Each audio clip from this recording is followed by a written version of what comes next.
Delhi NCR में प्रदूषण का कहर बदस्तूर जारी है और इसी मामले की सुनवाई के लिए सुप्रीम कोर्ट के द्वारा नियुक्त एमिकस क्यूरी अपराजिता सिंह ने आज सुप्रीम कोर्ट के समक्ष इस पूरे मामले की जल्द सुनवाई की मांग की। उन्होंने कहा कि जिस तरह से दिल्ली एनसीआर में प्रदूषण का कहर लगातार बढ़ रहा है, ऐसे में सुप्रीम कोर्ट को ठोस और कठोर कदम उठाने की आवश्यकता है। उन्होंने मामले की सुनवाई के दौरान यह भी कहा कि केंद्र सरकार और दिल्ली सरकार के द्वारा इस पूरे मामले में कोई भी मजबूत कदम नहीं उठाया जा रहा है। हालांकि सुप्रीम कोर्ट ने जब इस पूरी मांग को सुप्रीम कोर्ट के समक्ष उठाया गया तो उन्होंने इस पूरे मामले की सुनवाई की सहमति भी जताई और ये कहा कि वो 18 नवंबर को इस पूरे मामले पर सुनवाई करेंगे। हालांकि वकील ने सुप्रीम कोर्ट में यह भी कहा कि जिस तरह से प्रदूषण का कहर लगातार बढ़ा हुआ है, ऐसे में दिल्ली को सबसे प्रदूषित शहरों की लिस्ट में नहीं आना चाहिए। बहरहाल सुप्रीम कोर्ट ने प्रदूषण की गंभीरता को देखते हुए मामले की सुनवाई की कहीं ना कहीं हामी तो भर दी है, लेकिन अब ऐसे में देखना यह भी होगा कि प्रदूषण पर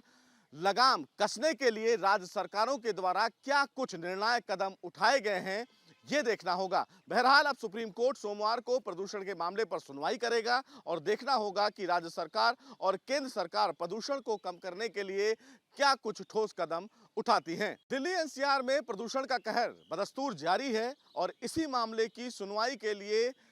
सुप्रीम कोर्ट के द्वारा नियुक्त एमिकस क्यूरी अपराजिता सिंह ने आज सुप्रीम कोर्ट के समक्ष इस पूरे मामले की जल्द सुनवाई की मांग की। उन्होंने कहा कि जिस तरह से दिल्ली एनसीआर में प्रदूषण का कहर लगातार बढ़ रहा है, ऐसे में सुप्रीम कोर्ट को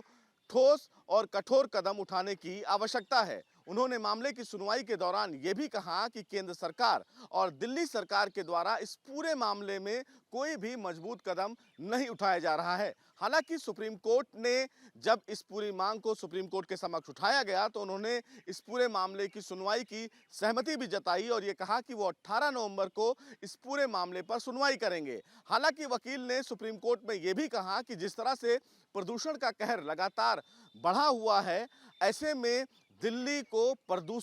सबसे प्रदूषित शहरों की लिस्ट में नहीं आना चाहिए। बहरहाल सुप्रीम कोर्ट ने प्रदूषण की गंभीरता को देखते हुए मामले की सुनवाई की कहीं ना कहीं हामी तो भर दी है, लेकिन अब ऐसे में देखना यह भी होगा कि प्रदूषण पर लगाम कसने के लिए राज्य सरकारों के द्वारा क्या कुछ निर्णायक कदम उठाए गए हैं, ये देखना होगा। बहरहाल अब सुप्रीम कोर्ट सोमवार को प्रदूषण के मामले पर सुनवाई करेगा और देखना होगा कि राज्य सरकार और केंद्र सरकार प्रदूषण को कम करने के लिए क्या कुछ ठोस कदम उठाती हैं। वीडियो जर्नलिस्ट प्रेम शंकर के साथ Sushil Pandey, News Nation, Delhi. News Nation अब व्हाट्सएप पर खबरों की ताजा अपडेट के लिए न्यूज नेशन के इस क्यूआर कोड को स्कैन करें।